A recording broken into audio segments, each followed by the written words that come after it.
Hello everyone. आज हम जो टॉपिक डिस्कस करेंगे वो हमारा आज का टॉपिक रहेगा meaning of demand for money. यानी पहला हमारा जो भाग रहेगा उसमें हम ये डिस्कस करेंगे कि जो मुद्रा की मांग है उसका क्या अर्थ है। उसके बाद हमारा जो सेकंड पार्ट है इसी वीडियो में उसके अंदर हम डिस्कस करेंगे various views on demand for money, कि जो मुद्रा की मांग है उस मुद्रा की मांग को लेकर के जो विभिन्न प्रकार के दृष्टिकोण है, विभिन्न प्रकार की जो विचारधाराएं हैं, उन विचारधाराओं के बारे में हम डिस्कस करेंगे। तो आइए शुरू करते हैं हम अपना आज का ये टॉपिक।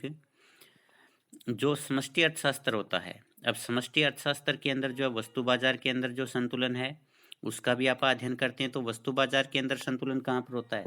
जहाँ पर डिमांड और जो उनकी सप्लाई है, जैसे demand of x is equal to price और सप्लाई ऑफ एक्स, तो वहाँ पर हम क्या करते हैं, हम एक संतुलित कीमत के निर्धारण की बात करते हैं। अब अगर हम केवल वस्तु बाजार के संतुलन की बात करते हैं और हम मुद्रा बाजार के संतुलन को छोड़ देते हैं, तो ये जो आंशिक संतुलन होता है, क्योंकि जो मुद्रा बाजार के अंदर होने वाली गतिविधियां है या मुद्रा बाजार का जो असंतुलन है वो वस्तु बाजार के संतुलन को भी प्रभावित करता है। तो इस प्रकार से अगर हम वस्तु बाजार और मुद्रा बाजार दोनों के जो है एक साथ संतुलन का अध्ययन करते हैं, तो ही जो ये समष्टि अर्थशास्त्र जो है उसकी सार्थकता है। तो हम जो है दोनों का एक साथ अध्ययन करते हैं। तो वस्तु बाजार के संतुलन का अध्ययन हम पहले कर चुके हैं, जिसके अंदर जो है परंपरावादियों ने वस्तु बाजार के संतुलन के बारे में क्या कहा था, केन्ज ने जो है वस्तु बाजार के संतुलन के बारे में क्या विचार रखे थे, तो उसको अपन डिस्कस कर चुके हैं। तो अब हम जो है मुद्रा बाजार जो है उसके बारे में डिस्कस करेंगे। जिस प्रकार से जो वस्तु बाजार होता है, वस्तु बाजार के अंदर वस्तुओं की मांग और जो पूर्ति होती है उसके द्वारा संतुलन का निर्धारण होता है। और जहाँ पर उन दोनों का संतुलन होता है, वस्तु की मांग और पूर्ति का, तो वहाँ पर जो है संतुलन कीमत का निर्धारण होता है।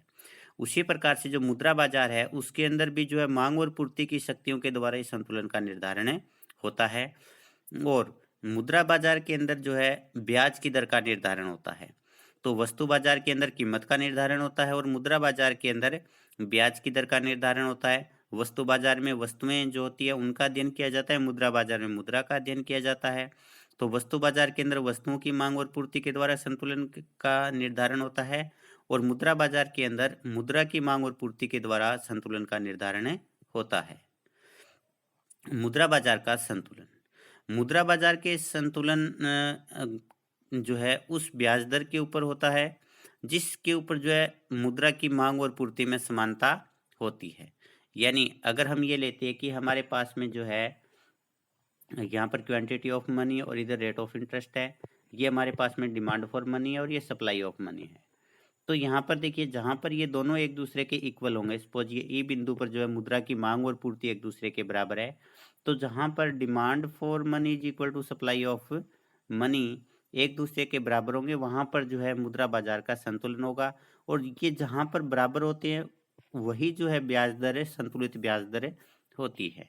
तो इस प्रकार से वस्तु बाजार के संतुलन के अंदर कीमत निर्धारण की बात करते हैं और मुद्रा बाजार के संतुलन के अंदर हम ब्याज की दर के निर्धारण की बातें करते हैं।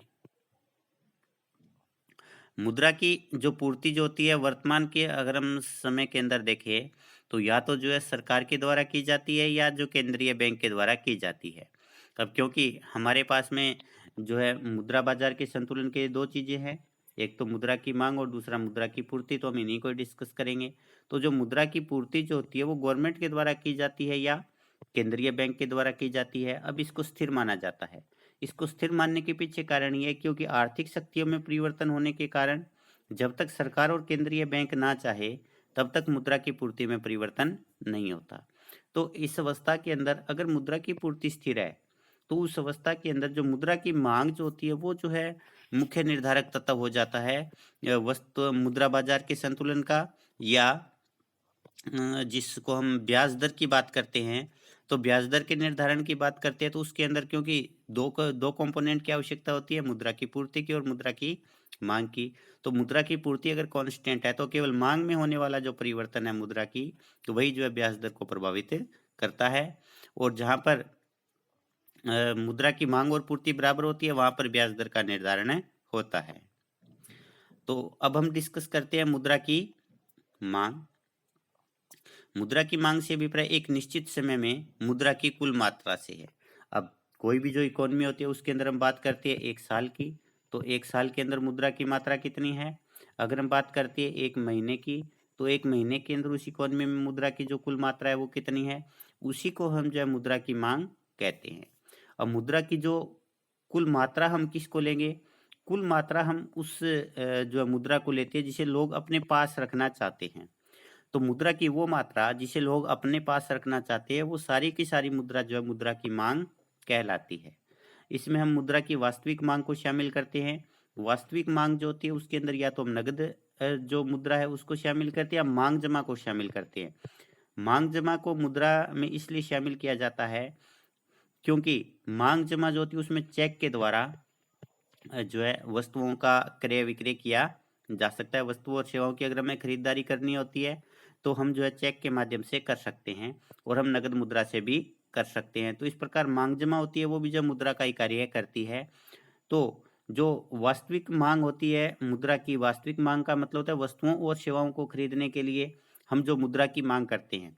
तो वस्तुओं और सेवाओं को खरीदने के लिए या तो हमारे पास नगद मुद्रा हो सकती है या हम वस्तुएं और सेवाएं हमारी जो मांग जमा है उस मांग जमा के को चेक के माध्यम से प्रयोग करके वस्तुएं और सेवाएं परचेज कर सकते हैं। तो एक अर्थव्यवस्था के अंदर जो लोग अपने पास में कुल मुद्रा की मात्रा रखते हैं उसको हम जो है मुद्रा की मांग कहते हैं और ये मुद्रा की जो होती है वो नगद रूप में भी हो सकती है और मांग जमा के रूप में भी हो सकती है। मुद्रा की मांग जो होती है व्युत्पन्न मांग होती है। व्युत्पन्न मांग का मतलब ये होता है कि मुद्रा की मांग जो होती है डायरेक्ट मुद्रा के लिए नहीं की जाती, बल्कि मुद्रा जो कार्य करती है उसके लिए मुद्रा की मांग की जाती है। मुद्रा कौन कौन से कार्य करती है? मुद्रा धन संचय का कार्य कर सकती है तो हम धन संचय के लिए मुद्रा की मांग कर सकते हैं। मुद्रा जो है विनिमय के माध्यम का कार्य करती है। मुद्रा जो है ऋण भुगतान का कार्य करती है। मुद्रा जो है वो अन्य प्रकार के भी जो कार्य करती है तो उन सभी कार्यों के लिए जो मुद्रा की मांग की जाती है, तो इसलिए मुद्रा की मांग जो होती है अप्रत्यक्ष मांग या व्युत्पन्न मांग होती है। अब व्युत्पन्न मांग वो मांग होती है जिसमें किसी भी वस्तु की मांग जो होती है वो प्रत्यक्ष रूप से आवश्यकताओं की संतुष्टि के लिए नहीं की जाती, बल्कि उसका प्रयोग अन्य जो वस्तुओं के परचेज के लिए, अन्य वस्तुओं के अन्य आवश्यकताओं की पूर्ति के लिए किया जाता है। डेफिनेशन देखते हैं आप मुद्रा की मांग की। लिप्सी और क्रिस्टल के अनुसार संपत्ति की वह मात्रा जो अर्थव्यवस्था में सभी लोग मुद्रा के रूप में धारण करना चाहते हैं उसे मुद्रा की मांग कहा जाता है। तो आपके पास में जितनी भी संपत्ति है, अगर उस संपत्ति का एक हिस्सा हम नगद रूप में रखना चाहते हैं तो जो हिस्सा उस संपत्ति का नगद रूप में रखा जाता है उसे हम जो है मुद्रा की मांग कहते हैं। जैसे मान लीजिए कि किसी भी व्यक्ति के पास में जो है 50 करोड़ रुपए का सोना है। अब वो चाहता है कि भी 2 करोड़ रुपए उसके पास नगद रहे, तो वो 2 करोड़ रुपए का सोना बेच देगा, तो उसके पास 2 करोड़ रुपए आ जाएँगे, तो 2 करोड़ रुपए जो है वो मुद्रा की माँग है। तो उसके पास संपत्ति, ज़मीन, जायदाद कुछ भी हो सकता है, उस संपत्ति का हिस्सा जो नगद रूप में भी कोई भी व्यक्ति रखता है, उसे जो है मुद्रा की माँग कहते हैं। मुद्रा की माँग और बॉन्ड्स की माँग में संबंध। कोई भी जो व्यक्ति होता है वो अपनी संपत्ति को 2 भागों में बाँट सकता है। एक तो वो संपत्ति जो है नगद रूप में रख सकता है, यानी उसके पास जो पैसा है, मुद्रा है। दूसरा वो उससे जो है बॉन्ड्स खरीद सकता है। अब बॉन्ड्स जो होते हैं वो एक प्रकार के जो है पत्तर होते हैं और उन पत्रों के ऊपर निश्चित ब्याज की राशि दी जाती है। सपोज कि बॉन्ड जो हमने 5 साल तक के लिए खरीदा तो 5 साल में उसके ऊपर लिखा है कि 10% आपको इंटरेस्ट मिलेगा। तो एक निश्चित दर से जो है बॉन्ड के ऊपर ब्याज मिलता है। अब एक व्यक्ति के पास में जो है 1 लाख रुपए है। अब उस व्यक्ति ने जो है 1 लाख रुपए में से 20,000 रुपए अपने पास रख लिए और बाकी जो उसके पास में 80,000 रुपए बचे, अगर वो भी अपने पास 80,000 रुपए रख लेता है, तो 20,000 रुपए में से 1 पैसा नहीं बढ़ना। अगर उसने 80,000 रुपए भी अपने पास नकद रख लिए, तो इसमें भी 1 पैसे की वृद्धि नहीं होगी। अब ये व्यक्ति क्या करता है, ये 80,000 रुपए के बॉन्ड्स खरीद लेता है। अब अगर ये व्यक्ति 80,000 रुपए के बॉन्ड खरीदेगा, तो इस बॉन्ड 80,000 रुपए से उसको आय प्राप्ति शुरू हो जाएगी। तो एक व्यक्ति जो होता है, अगर उसे अधिक ब्याज की राशि मिलती है, अगर एक व्यक्ति को ब्याज अधिक मिलता है तो उससे वो क्या करेगा, 1 लाख रुपए है, अगर उसको ब्याज अधिक मिल रहा है तो वो क्या करेगा, इस राशि का जो ज़्यादातर हिस्सा है वो बॉन्ड में कन्वर्ट कर देगा। सपोज उसने अपने पास 10,000 रुपये नगद रखे, तो मुद्रा की मांग कितनी है, जो रुपये नगद अपने पास रखता है तो 10,000 रुपये है। अब अगर ब्याज जो कम हो जाती है तो एक व्यक्ति क्या करेगा, बॉन्ड नहीं खरीदेगा। अब 1 लाख रुपए से वो कहेगा कि 20,000 रुपए की बॉन्ड खरीद लेते हैं, क्योंकि ब्याज की दर काफ़ी कम है। ब्याज की दर कम होने की वजह से बॉन्ड की माँग कम होगी, बॉन्ड में निवेश कम होगा।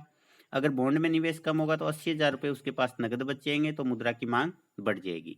तो इस प्रकार हम देखते हैं कि ब्याज की दर के बढ़ने पर जो है मुद्रा की माँग कम होती है।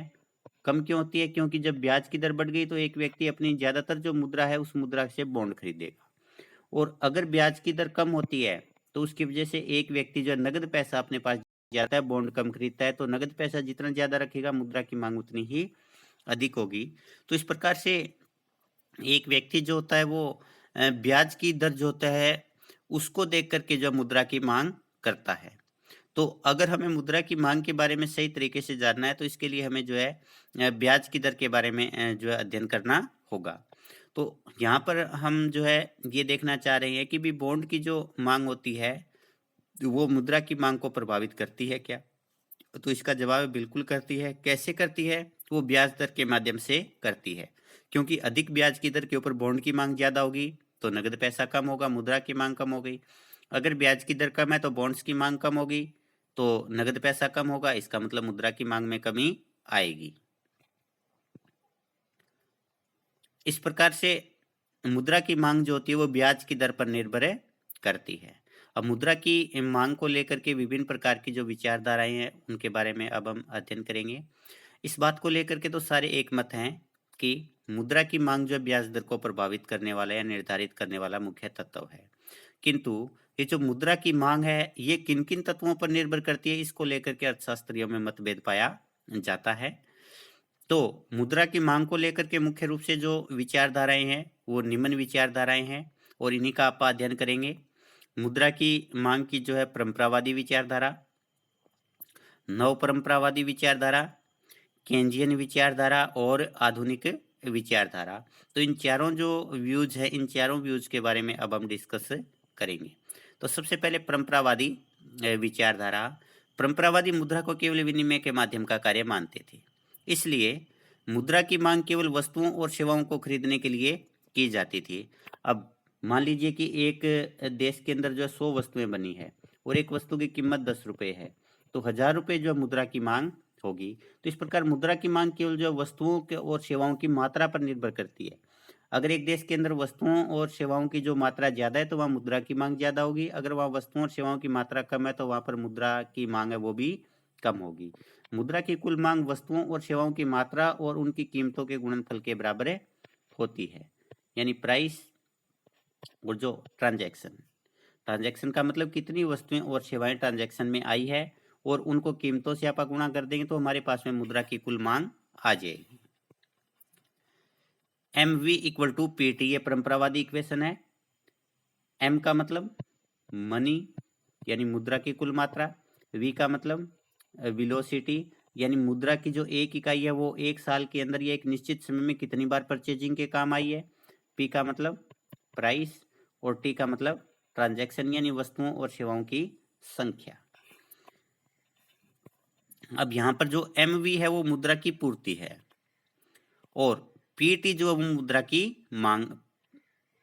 PT या PYB जिसको अपन जो है कई बार लिख देते हैं कुछ इक्वेशन के अंदर, लेकिन आप यहाँ पर इसको PT लेकर के चलते हैं। तो PT जो है मुद्रा की माँग है, क्योंकि T का मतलब ट्रांज़ैक्शन, और अगर आप ट्रांज़ैक्शन को बिक्री के दृष्टिकोण से देखते हैं तो वो एक व्यक्ति की आय हो जाएगी।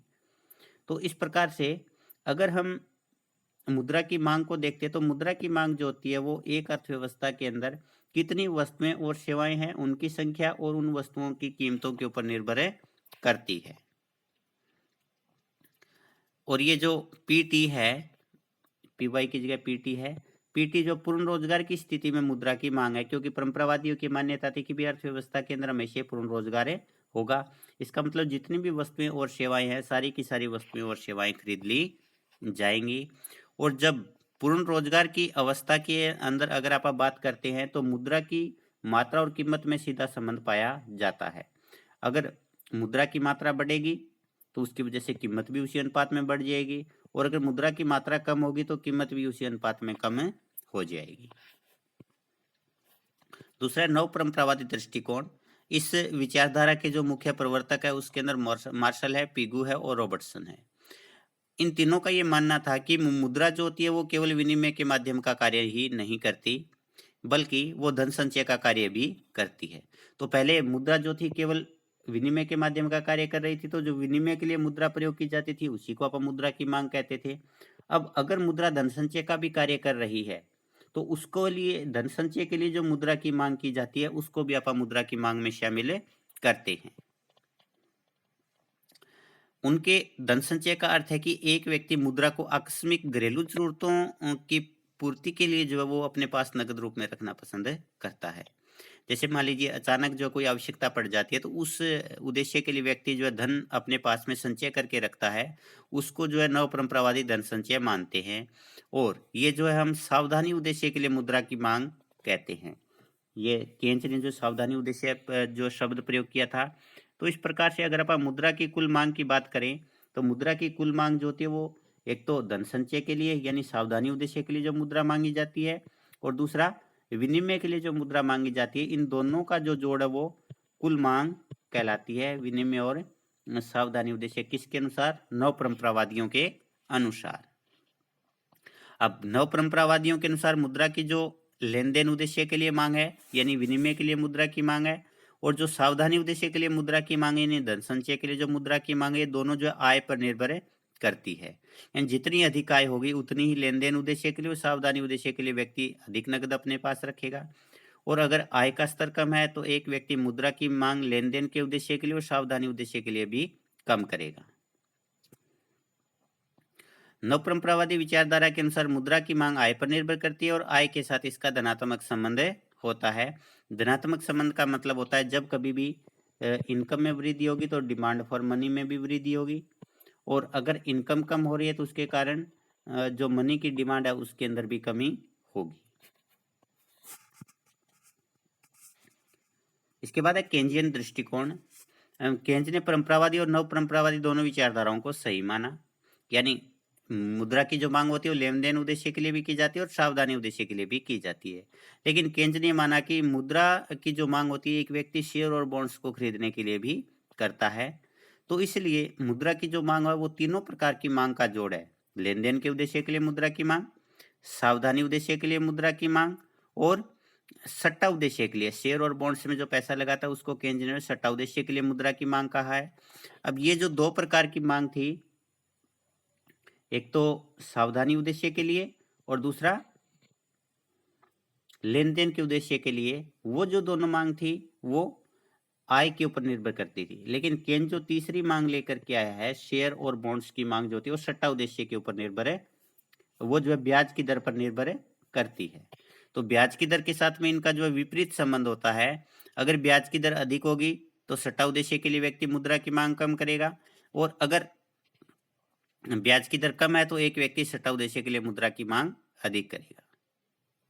अब मुद्रा की जो कुल मांग है वो एमटी यानी money demanded for transaction purpose, लेन देन उद्देश्य के लिए, plus MP money demanded for precautionary purpose, सावधानी उद्देश्य के लिए, और MS money demanded for speculative purpose यानी सट्टा उद्देश्य के लिए मुद्रा की मांग। तो कुल मांग जो होती है वो इन तीनों का जोड़ है। अब केंज ने माना कि ये दो प्रकार की जो मांग होती है यानी एमपी और एमटी यानी सट्टा सावधानी उद्देश्य के लिए और लेन देन के उद्देश्य के लिए जो मांग की जाती है वो आय पर निर्भर करती है, और जो सट्टा उद्देश्य के लिए मांग होती है वो ब्याज की दर पर निर्भर करती है। तो इस प्रकार से अगर हम इनको तीनों को जोड़ लेते हैं एमटी, एमपी और एमएस, तो वो जो होती है मुद्रा की कुल मांग कहलाती है।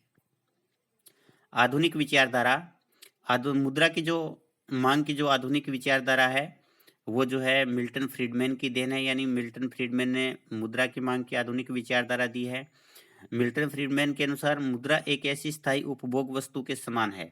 जिस प्रकार से हम कोई भी वस्तु का उपभोग करते हैं तो उसकी हम जो है मांग उससे मिलने वाली सेवाओं के लिए करते हैं, सेवाओं का मतलब उपयोगिता। उसी प्रकार से जो मुद्रा की मांग है वो भी उससे प्राप्त होने वाली उपयोगिता या सेवाओं के लिए की जाती है, और मुद्रा से प्राप्त होने वाली सेवाएं उसके स्टॉक के अनुपात में प्राप्त होती है। यानी हमारे पास में कितना स्टॉक है मुद्रा का उसी के अनुपात में हमें जो है सेवाएं प्राप्त होती है, और उसी के अनुसार हम अपने पास में जो कुल मुद्रा का स्टॉक है उसका एक हिस्सा जो है वो मुद्रा की मांग के रूप में रखते हैं। मुद्रा की मांग या तो विनिमय के लिए की जाती है या निवेश उपकरण के रूप में की जाती है। तो ये जो है आधुनिक विचारधारा है। और इसी के साथ अपना ये जो टॉपिक है वो समाप्त होता है। धन्यवाद।